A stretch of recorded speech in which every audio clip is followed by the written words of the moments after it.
Good evening. I'm Derryn Hinch, and tonight we're going to establish once and for all the truth about sheep. And as you know, I've been on the lam once or twice, and I won't be put off. No one is going to pull the wool over my eyes. To help us get to the bottom of the tar pot, we have Dr. Helen Turner. Dr. Turner, let's begin at the beginning. What's your family background? Well, I was born into a very happy family. I was the eldest of the family. I had two brothers, one a year younger and one 5 years younger than myself. The one a year younger was killed in the war at Alamein, but the other one still lives alongside me, and we look after each other. My father had to leave school at 14. I should say you left out, of course, the middle name, which I often use, Helen Newton Turner. Actually, I have no Turner genes. I'm not entitled to the name Turner at all, because my father's father died when he was 2. His name was Newton. His mother married again, and her name was Turner, and the Turner was put on, and that's why we're all Newton Turners. But there was a family. The second husband also died quite quickly, and Dad had to leave school at 14 to help support the family. He joined what was in those days called the State Children's Relief Department, and he stayed with this until he retired. And he worked his way up in it. By the time he retired, he was Assistant Secretary of the department.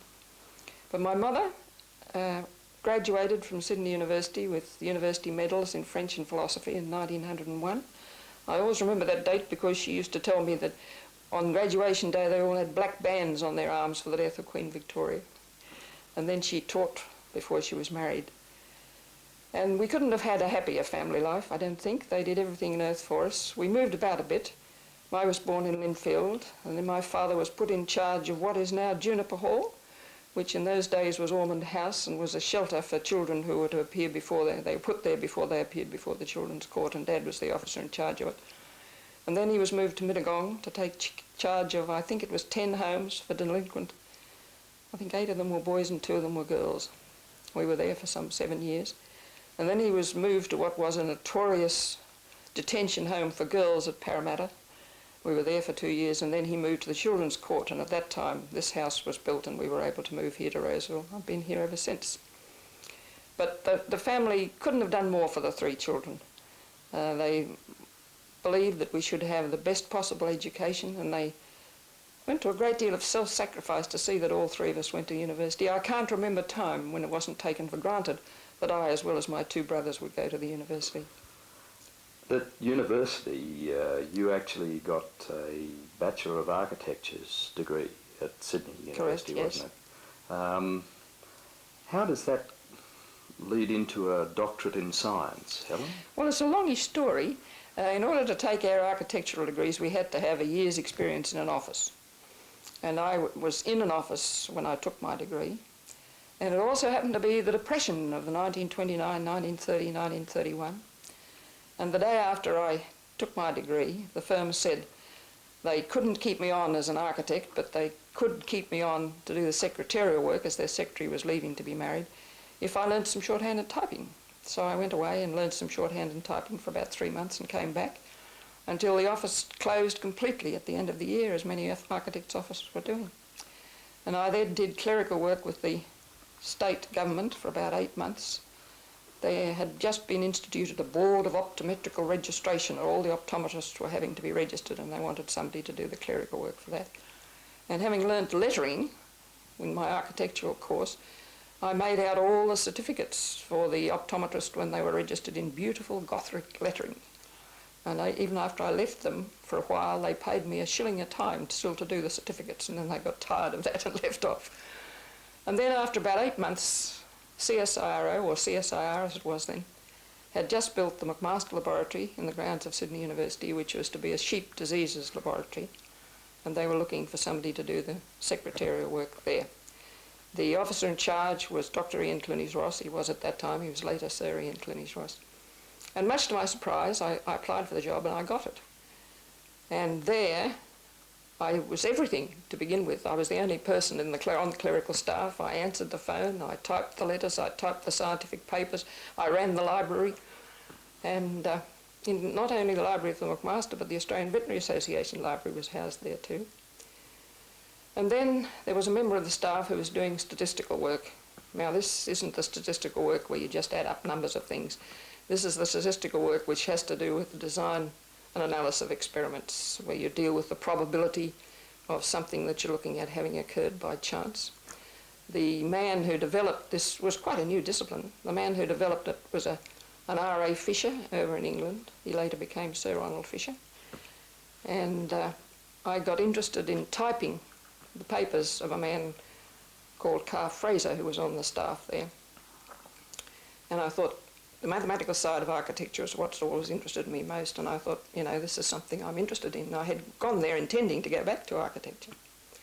So I did 2 more years of maths at night, and I did all the statistics which in those days was available at the University of Sydney, which was precious little.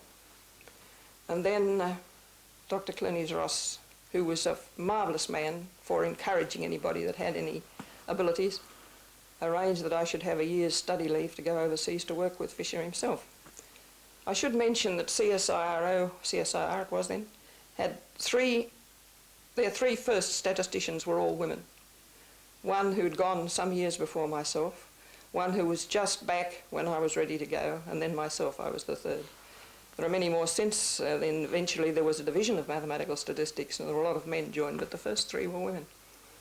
So I was ready to go away when Ian Clunies Ross got the job as chairman of the International Wool Secretariat, which was just formed. This was a body to promote wool and to see that any research on wool was carried into manufacturing. And he left for London. And the new officer in charge, as I'd been doing all the clerical work up to this time, I was asked to wait for a year and help to install the new officer in charge, which I did. And I finally got away in 1938. And I've been reminded of the 50th anniversary of my departure from England by the fact that we are at the moment celebrating the 50th anniversary of the start of World War II. We've been hearing nothing else on radio and television for the last 2 days. And I left the lab where I was working on the Friday when Hitler walked into Poland. And on the following day, which is 50 years today, I sailed from Southampton to Montreal. I shared the cabin with a French-Canadian woman who was carrying dozens of jars of beautiful French honey, and I had strict instructions that if we were torpedo, I had to grab as many as possible of these to feed us in the lifeboat. But we got safely across. We weren't torpedoed. And then when I got back, I didn't do any more clerical work. I was entirely on the technical side, and I was a consulting statistician, the Division of Animal Health and Production.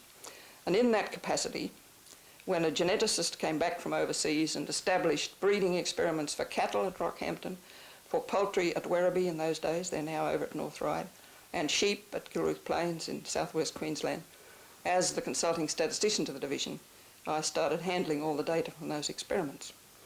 And then when Kelly, was the name of that geneticist, retired, again Ian Clunies Ross, who by this time was chairman of CSIRO, he'd come back from overseas, and he'd become chairman. He was on the executive and finally chairman. In 1956, when Kelly retired, he suggested that there should be a separate section to deal with the sheep breeding experiments and that I should lead it. Well, that's what ended up with the DSC on published work, with all the material that came out of that. Aha. It's a long story. Yeah, yes. 2 questions, Helen. The first one relates to statistics. A statistician these days has a computer to help him. We had desk calculators. Wind-up ones? Initially wind-up ones and then electric ones. When I was with Fisher, they were all Brunswickers, where you push the levers, horrible things on your fingers.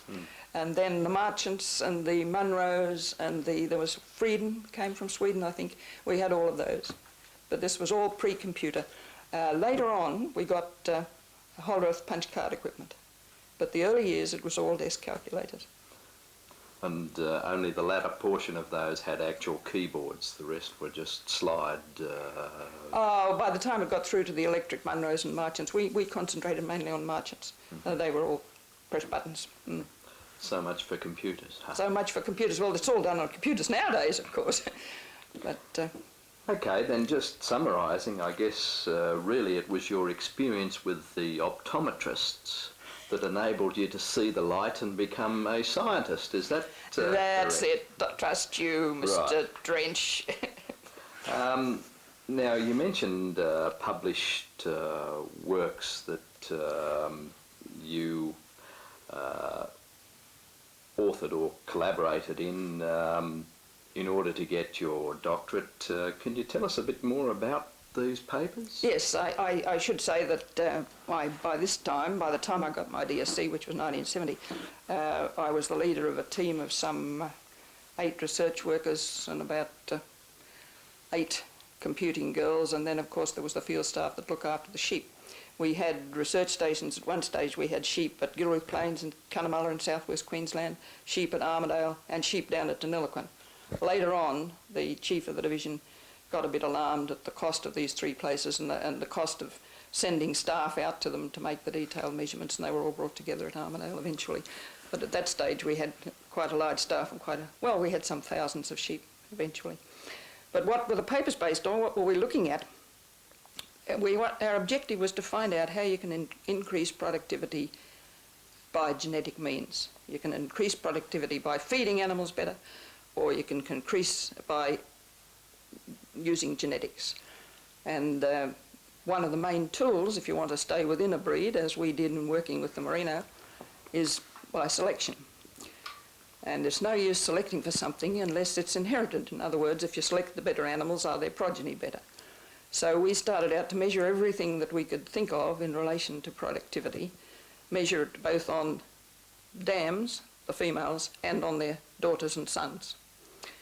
Dams because there are more of them, you only have a few sires. And we measured fleece weight, we took a sample of the wool and measured the amount of clean wool there was in the greasy wool. We measured fibre diameter and staple length, and we had to do an initial study of how these things are distributed over the body of the sheep so as to know where to take the sample from. And then one of the important things is reproduction rate, how many lambs the animals have. They were single sire matings, in other words, each ram had a pen with his own ewes, so that we had pedigrees for every animal, and we knew how many lambs each sire had sired and how many lambs each ewe had produced. And so we had observations on the things related to fleece weight, to body weight, and to reproduction rate on thousands of sheep and their progeny.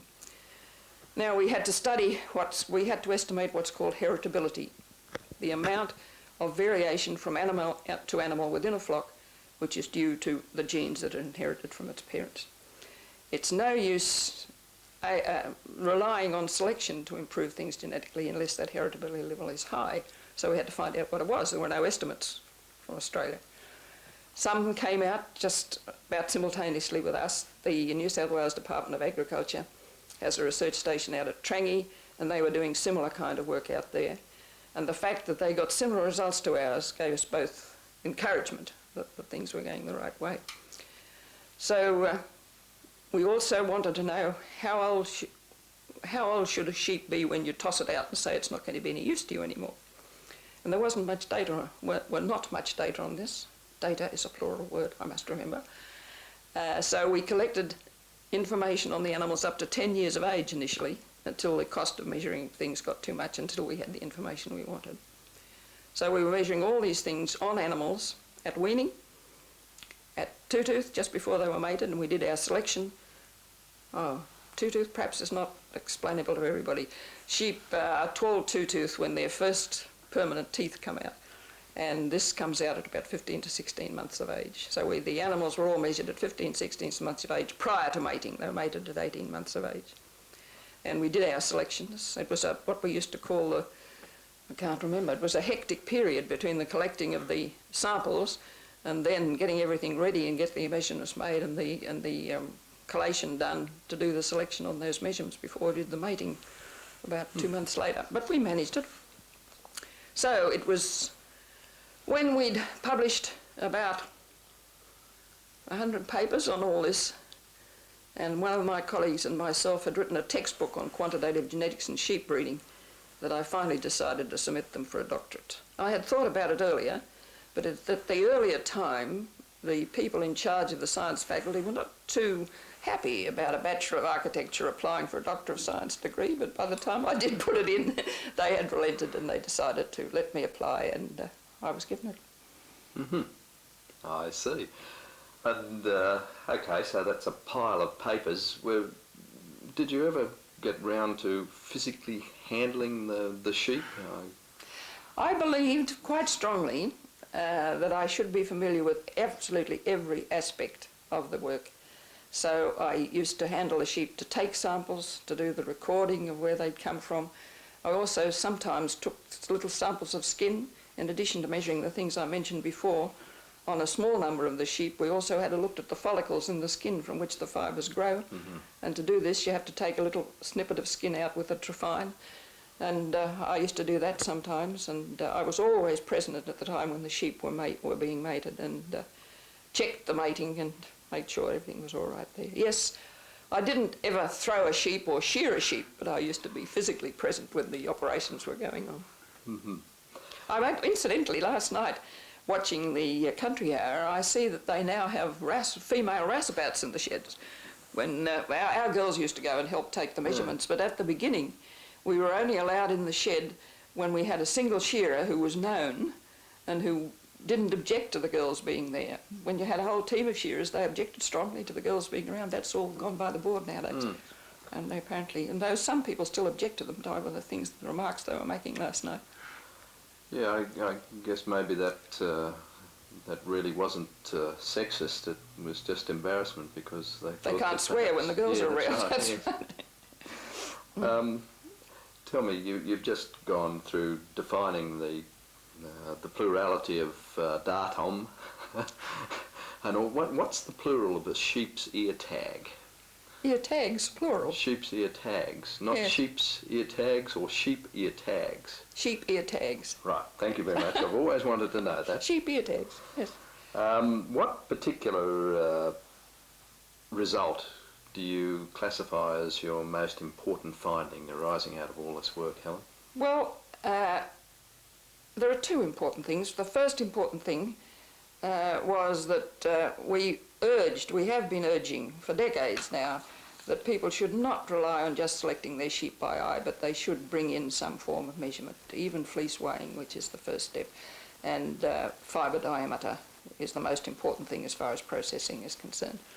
And since over the last few years wool has been sold on measurement, on measured diameter, it's now become easier to persuade people to do this. But for decades we've been urging this. But I think the thing that excited me most was to show that you can increase the twinning rate by selection. At the time when we started the experiments in 1954, the general wisdom, orthodox wisdom, was that it was a waste of time selecting to increase twinning rate because twinning rate was largely dependent on what you fed the sheep. Well, we decided to give it a go. I was encouraged to this. I didn't think of it actually. Two other people thought of it, but I was left carrying the bag, so to speak, and organising the experiments. We had some sheep which had been sent from Cunnamulla down to Naniloquin, where the environment is very much better. And some of these sheep had twins 2 years running, and others had only singles 2 years running when they were running in the same flock. So we thought this was worth founding two flocks, one a twinning flock, one a singling flock, mating the first one to rams born as twins, the second one to rams born as singles. And very soon we showed that these ewes continued to be twinners or singlers, and their progeny, their daughters, continued to do the same. So we promptly published this. CSIRO has a journal called Rural Research which gets results out to the industry, sometimes too quickly, but sometimes quite nicely quickly. And as a result of this, we were offered a merino ram lamb born alive in a set of 5 from 2 brothers who had had a small flock in which they were selecting for multiple births at a property down near Cooma called Barula. Well, my first reaction to this was they're probably not merinos, so I hied myself down there and they were merinos all right. And we gratefully accepted the ram, and I bought a dozen ewes which had been born as trips or quads, and we brought those back. The next year they gave us another quin, and the following year a sextuplet ewe out of their flock. And we called this the Baroola flock. Now, those brothers were selecting only on the female side. They were buying their rams in, ignoring their history, and selecting on both parents. We soon had the lambing percentage up to over 200%, where the general thing for merinos in Australia is 70 to 80. Now, since I retired, the young man who took the flock over from me has shown that this high prolificacy is due to a single gene. Now, there are only a handful of breeds of sheep around the world that are as prolific as this, and the result is that people have been looking at all the other breeds to see if that's due to a single gene. There's a breed in Java where they think now they have some evidence that there's a single gene involved. And we called it the Baroola. It's a Baroola merino. And it is now world famous all over the world. Everybody knows about the Baroolas and everybody wants them. Mm-hmm. We can't let them have them because they're not stud ewes. But people have got them from New Zealand because Australia's always been able to send merinos to New Zealand. To New Zealand, yes. And the progeny of the ewes that go from Australia to New Zealand can be sold elsewhere. So there are Baroolas in Europe which came from New Zealand, not from us. Well, the first of your two revolutionary conclusions was just that, pretty revolutionary. It's almost like suggesting that people need to read the instructions before they start operating something. I mean, quantification is just not something that you dive into boots and all, Helen. That really is revolutionary. Well, it was so revolutionary that a lot of people wouldn't accept it. Now a lot of people do. There was a big cooperative breeding group set up in Western Australia which was based entirely on measurement, called the Australian Merino Society. And they've been running for many years now. A few years ago a performance merino breeders was also started, and these two have just been amalgamated. Mm-hmm. And I hope there will be quite a number of breeders around Australia now who are using measurement. Of course, that's only in Australia, and throughout, your papers were obviously broadcast far and wide, and you have travelled extensively as well. Helen, how come? Well, as far as the papers broadcasting far and wide is concerned, I'll answer that bit. I found when I went to Argentina that there was a man in Uruguay who had been translating our scientific papers into Spanish and selling them at a huge profit. And the papers were well known throughout South America. I couldn't understand why they were, but that's why. He'd been translating them and selling the pamphlets. How did I come to travel? Well, my mother was always interested in foreign countries. I was brought up with a lot of books on foreign countries, a lot of talk on foreign countries around the house. Mother didn't get a chance to travel till father retired, and then she did. She used to tell me that the first time she took me to the beach at the age of 2, I struck out for New Zealand.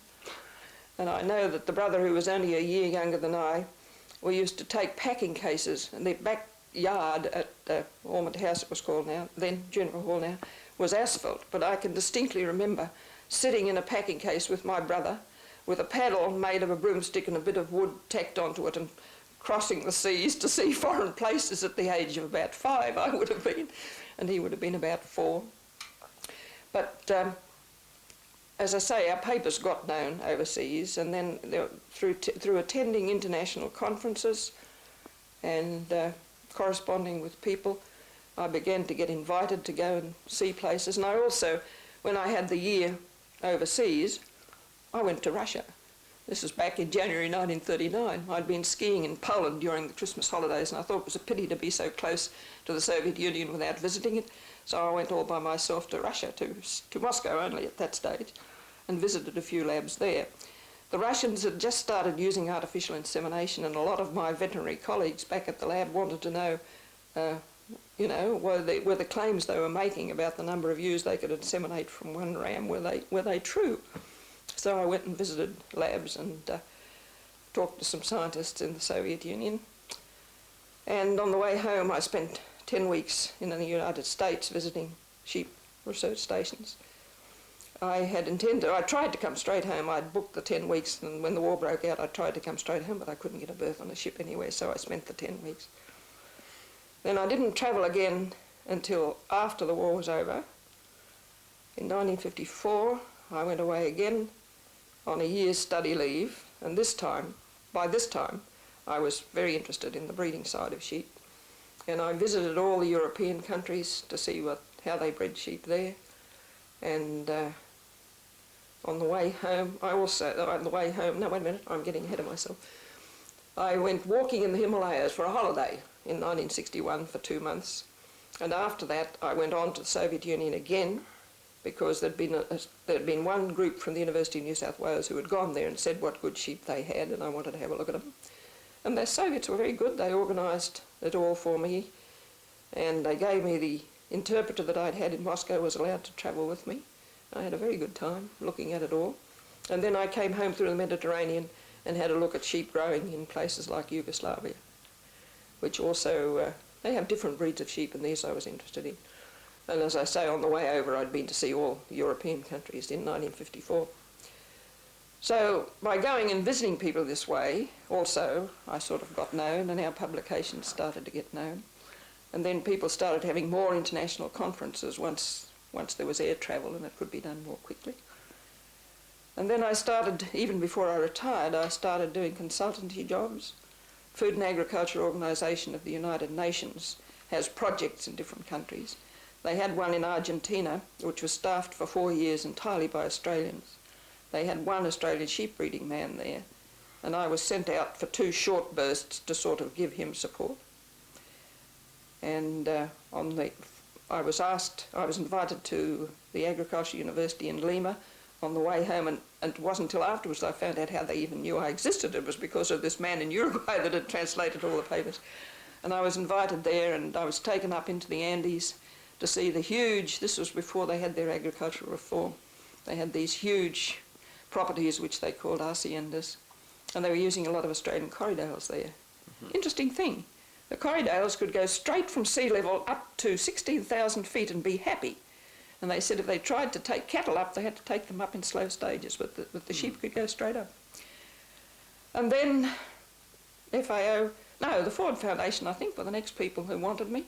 And I was going to Beirut about every year until 1974 when Lebanon fell to pieces. I went to a most fascinating conference in Beirut in 1974, which was the finish before the Civil War started, which is attended by sheep people from all around the Mediterranean and the Near East, and that was absolutely fascinating. And then FAO started showing further interest in me, and ADAB, our own Australian Development Assistance Bureau, started giving me consultancy jobs. And that continued until the arthritis hit me 2 years ago. The last overseas trip I made was an FAO trip to Bangkok in December 1986. Mother, of course, graduated in languages. Do you have a facility for languages? No, it's my niece who has it. She has a great facility for languages. So it may or may not be inherited. I think it certainly is, but I missed out. I can read Spanish and French, but I can't talk it. I see, so it's a recessive gene, not a dominant gene. Well, it's certainly, I'm not very good at it, but Loma, my niece, is very good. She picks up a language very quickly. I guess the earlier visits and study leave and all that sort of stuff are self-explanatory, but some of the later visits, what did you actually get involved in during these particular visits? What does a visit mean? Well, I was president of the Australian Society of Animal Production when we had our biennial meeting in Sydney in 1962 or 3. I'm not too sure, but it was around about then. And I'd always been interested, always been fascinated by China. So I thought it'd be a good idea to have a Chinese team come out to our meeting. Now, we had a visit at the laboratory from a charming Chinese who spoke English perfectly, and he was out here with a wheat buying mission, but he happened to be the head of an animal laboratory in Beijing. So we wrote, and he was also the secretary of what corresponded in China to our Society of Animal Production. The Chinese Society of Animal Production had a different name, but never mind.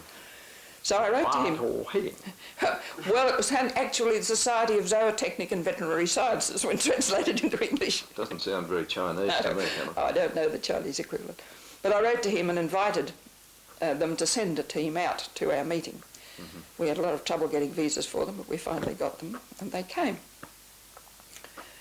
At that stage, everybody that was seeing them was vetted by ASIO. I found out later.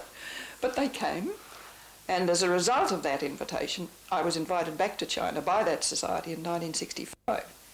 And it was the first time that anybody from the agricultural field had been to China since the revolution. So CSIRO was all keen on me going, and all keen on me going officially. But I couldn't get a visa here. I was in England and I started steps. I had a cousin by marriage who was working in the Australia House, and he set about trying to get me the visa. Suddenly there came a cable from head office saying I must desist, I must not go to China. I was furious. I can remember stamping into Australia House to our officer that was representing us there, saying I was going anyhow. And he said, "You might be on leave, but you're still an officer of CSIRO, you cannot go." So I didn't go. That was a couple of years earlier. But and I found out later, they never were prepared to tell me exactly why they stopped me, but I found out later that Lord Casey, who was our minister at the time, had tried to go to China, had not been given a visa.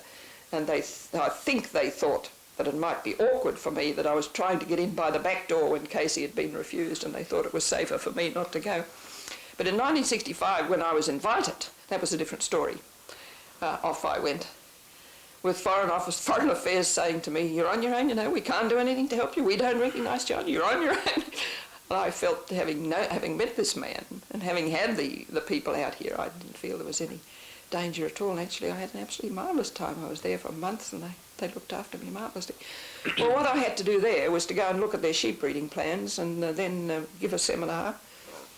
I got back to Beijing at 11 o'clock one night, and Professor Cheng met me and said, "Well, you're giving a seminar at 8 o'clock tomorrow morning to tell us what you think of what you saw." So I did that, and I wrote a report for them after I got back. And then, well, I got invited to Peru just after I retired to spend 5 weeks on a big sheep breeding place up in the mountains. By this time, they'd had their agricultural revolution, so it was agricultural reform, I should say. So that it was a slightly different proposition. 5 of these big haciendas had been brought into a sort of a cooperative place, and they wanted me to go and give them advice on their sheep breeding plans and give a series of lectures, and give a lecture to the Peruvian Veterinary Association, which was meeting at Huancayo, which is up at 10,000 feet. And I had to give these lectures with interpreters, of course.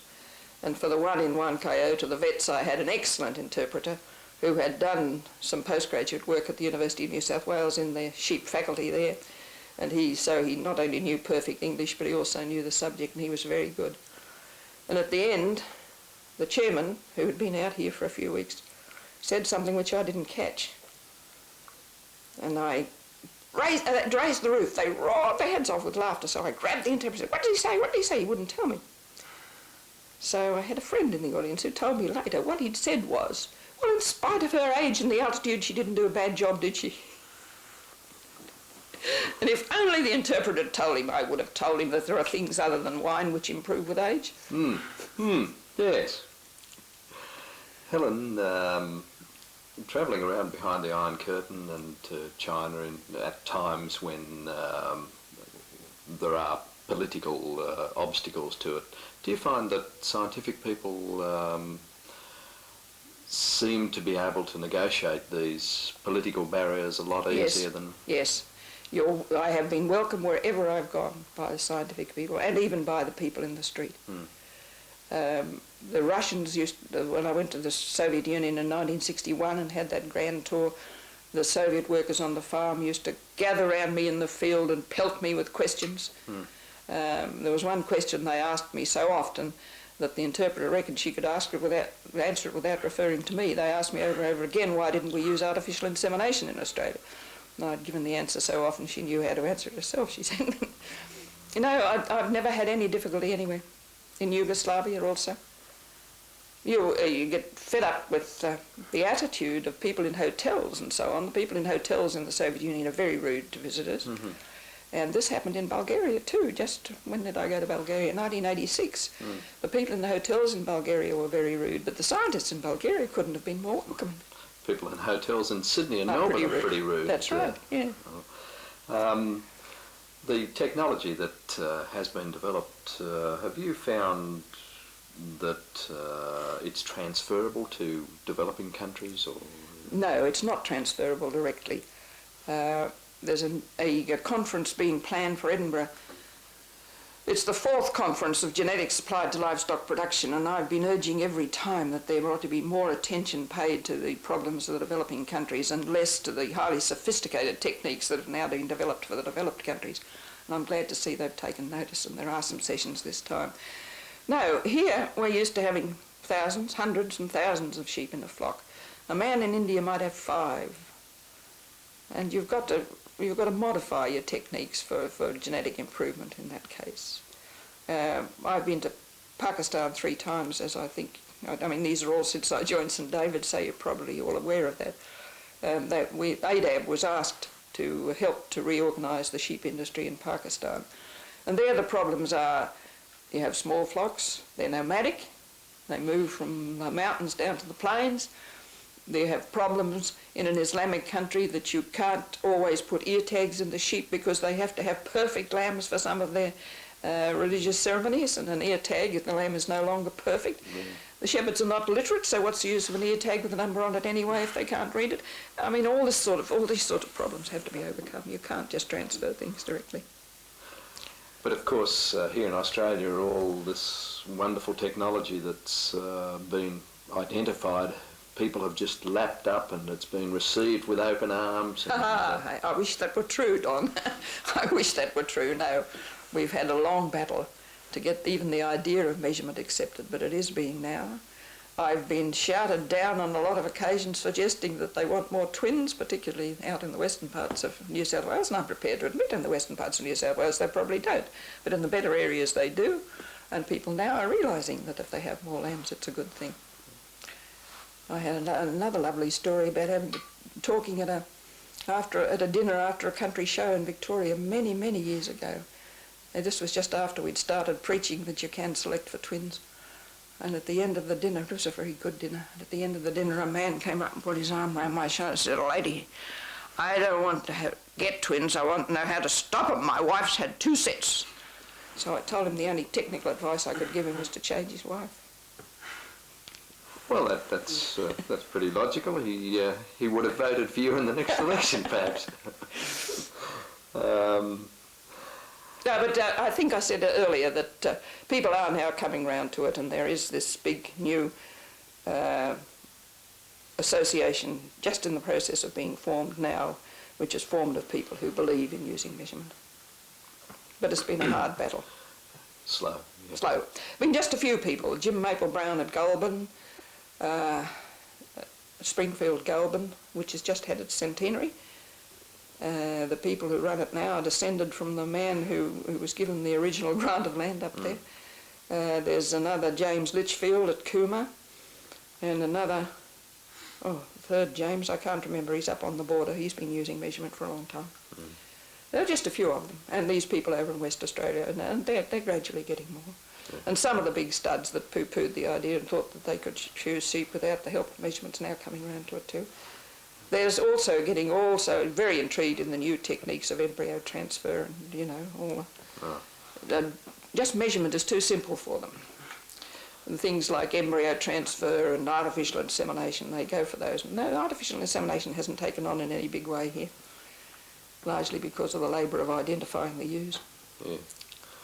But of course, regardless of whether they try those techniques or not, if they don't measure, they never really know whether they're successful. No.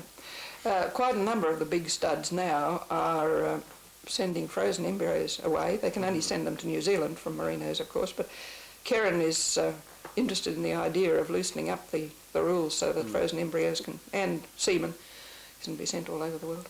Mm-hmm. And tell me, Helen, what are you working on currently? Retirement or...?